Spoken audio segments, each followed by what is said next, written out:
নমস্কার বন্ধুরা, সুবচনের সাহিত্য সভায় আপনাদের স্বাগত জানাই। আজ পড়ে শোনাচ্ছি ও হেনরির লেখা একটি গল্প, শ্রেষ্ঠ উপহার। নিচের দেউড়িতে কাঠের লেটার বক্সে জেমস ডিলিংহাম ইয়ং নামটা যেন মালিকের আর্থিক দুরবস্থার সঙ্গে তাল মিলিয়ে ক্রমশ ফিকে হয়ে আসছে। বেচারার দোষ নেই, খোদ মালিক জিমি ডিলিংহামের সাপ্তাহিক আয় $30 থেকে নেমে যে দাঁড়িয়েছে মাত্র $20। এদিকে কালই বড়দিনের পর্ব। কি করে বেচারি মিসেস ডিলিংহাম ওরপে তরুণী ডেলা? প্রিয়তম স্বামীকে বড়দিনে একটি তাক লাগানো উপহার দেওয়ার বাসনা তার কতদিনের। গোপন সঞ্চয়ের ক্ষুদ্র ভাঁড়ারটি খুলে দেখে তার বিষণ্ণ মুখ আরও ম্লান হয়ে এলো। মাত্র $1.87। তার মধ্যে 60 সেন্ট ছিল পেনিতে। পেনিগুলো একটা দুটো করে জমিয়েছে সে। মুদি, সবজিওয়ালা, মাংসওয়ালা সবার সঙ্গে লাগাতার দর কষাকষি করে পাড়ায় হাড় কেপন বলে নাম রটে গেছে তার। কিন্তু কি হবে এই সামান্য পয়সায়? কত নিভৃত মুহূর্তে সে কেবল এই স্বপ্নই দেখেছে যে সে তার আদরের জিমিকে একটি দুষ্প্রাপ্য, সুন্দর, ঠিক জিমির রুচির সঙ্গে মানানসই উপহার কিনে দিচ্ছে। কিন্তু মাত্র $1.87 সেরকম উপহার তো হতেই পারে না। জানলার বাইরে ধূসর রঙের খিড়কির ধূসর দেওয়ালের উপর দিয়ে যে বেড়ালটা এক্ষুনি হেঁটে গেল, তার রঙটাও ধূসর, ঠিক তার বিষণ্ণতার রং। পুরনো তেলচিটে সোফা ছেড়ে এসে ডেলা আয়নার কাছে দাঁড়ালো। চোখের জল মুছে নিয়ে এক পলক দেখল নিজেকে। তারপর মাথার ওপর হাত দিয়ে কাঁটা দুটো খুলে নিতেই জলপ্রপাতের মতো এক ঢাল রেশমি চুলের তরঙ্গ বয়ে গেল। আশ্চর্য শ্রীময়ী দেখালো তার ছিপছিপে এক হারা চেহারাটিকে। অল্প বয়সী এই ছেলে মেয়ে দুটির এই দিনহীন ঘর গেরস্থালিতে কেবলমাত্র দুটি জিনিসই ছিল মূল্যবান: ডেলার এই অঢেল চুলের রাশি আর জিমির পিতামহের কাছ থেকে পাওয়া সুন্দর একটি হাত ঘড়ি।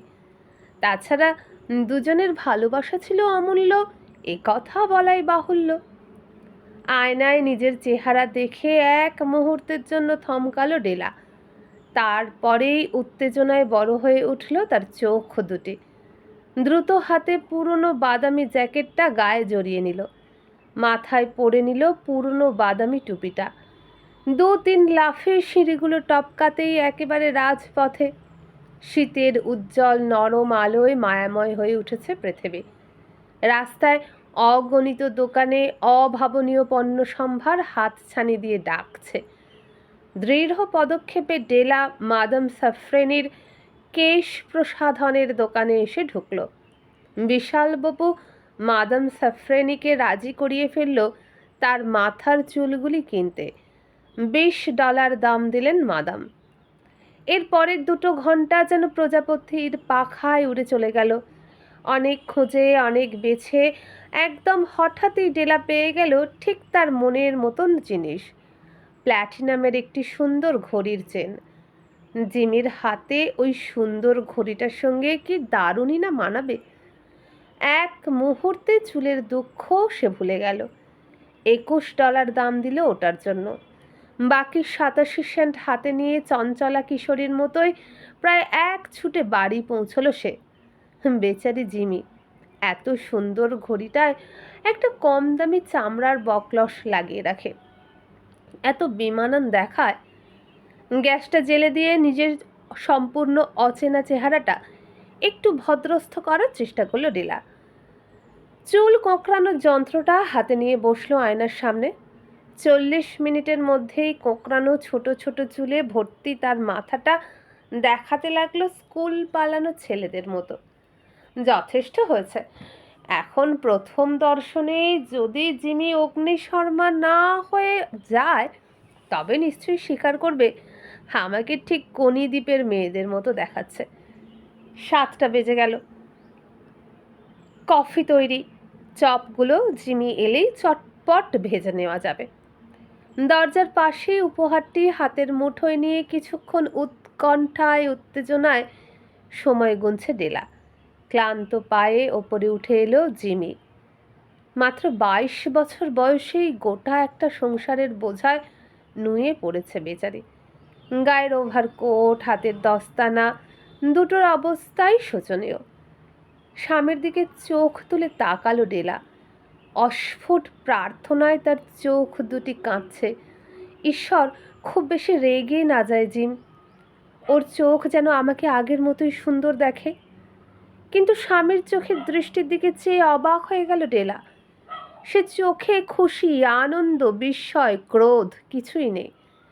কেমন একরকম শূন্য দৃষ্টি নিয়ে হতবুদ্ধির মতো তাকিয়ে আছে তার ভালো মানুষ স্বামীটি। সইতে পারে না ডেলা। 2 হাতে ঝাঁকিয়ে দেয় জিমিকে। দোহাই তোমার, ওরকম করে তাকিও না। চুল কেটে ফেলেছি, আবার বড় হবে। তুমি তো জানো আমার চুলের কি ভীষণ বার। তবু তাকিয়ে থাকে জিম। মনে হয় সে ঠিক করতে পারছে না হাসবে না কাঁদবে। স্খলিত কণ্ঠে শুধু জিজ্ঞেস করলো, চুল কেটে ফেলেছো? কেটে ফেলেছো চুল? এবার ঝাঁঝিয়ে উঠল ডেলা। মানছি তোমায় জিজ্ঞেস না করে চুল কাটাটা বোকামি হয়েছে, কিন্তু সত্যি করে বলো তো, তুমি কি আমার চুলের জন্যই আমায় ভালোবাসতে? আমার চুলের সঙ্গে সঙ্গে আমাদের ভালোবাসায় কিছু কম পড়েনি? জিমের মুখে তবুও ভাবান্তর নেই দেখে নিজের অপরাধী হৃদয়কে লুকোতে সমানে বক বক করে চলে ডেলা। কি করব বলো?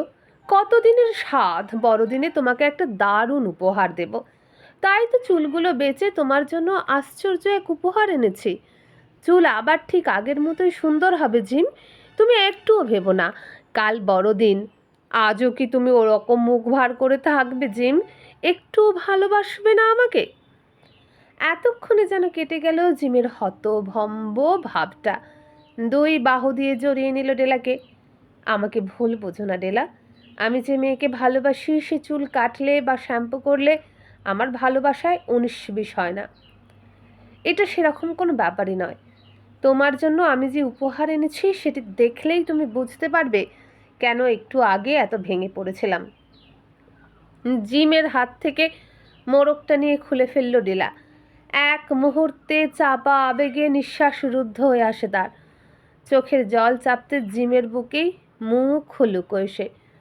টেবিলের ওপর মোড়ক খুলে ছড়িয়ে আছে এক সেট মহার্ঘ চুলে লাগাবার চিরুনি।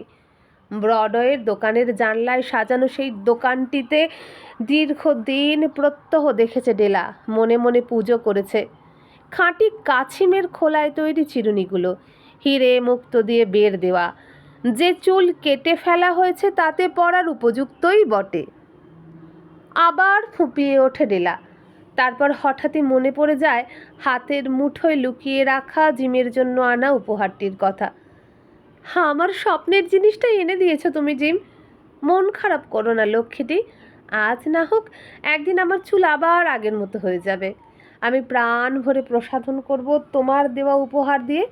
এখন এদিকে একটু দেখাও, দেখো সারা বাজার তোলপাড় করে তোমার জন্য আমি কি এনেছি। তোমার যোগ্য উপহার কিনা দেখো। সুন্দর না এই চেনটা? কই ঘড়িটা দাও দেখি কেমন মানায়। নিঃশব্দ অট্টহাস্য ফুটে ওঠে জিমির চোখে। ধপ করে বসে পড়ে চেয়ারে। ডেলা, এই চমৎকার উপহার দুটি এত বেশি সুন্দর যে এখনই পরা ঠিক হবে না। তোমার চিরুনি কেনার জন্য ঘড়িটা বেচে দিয়েছি আমি। আচ্ছা, এবার চপগুলো ভাজলে হয় না? প্রাচ্যদেশীয় পণ্ডিতরা সদ্যজাত যিশুর জন্য নানা আশ্চর্য উপহার নিয়ে এসেছিলেন। সেই দিন থেকেই বড়দিনে উপহার দেবার প্রথা চলে আসছে। তারা নিঃসন্দেহে জ্ঞানী ছিলেন, কিন্তু তাঁদের উপহারগুলিও ছিল যথেষ্ট সুচিন্তিত। কিন্তু এই যে নিতান্ত তরুণ দরিদ্র দম্পতি শুধু পরস্পরের প্রতি ভালোবাসায় দুটো দামি জিনিস খুইয়ে ফেলল, এদের উপহারের কাছে কোথায় লাগে জ্ঞান বৃদ্ধদের হিসাব করা ভালোবাসার দান।